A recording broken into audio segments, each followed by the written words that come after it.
Kinumpirma ng Department of Justice at Bureau of Immigration na umalis na sa bansa si dating Department of Public Works and Highway Secretary Manuel Bonoan.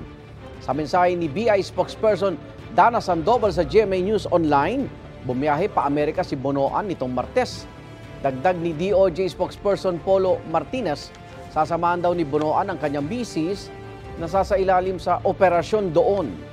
Sa December 17 daw, nakatakdang umuwi si Bonoan.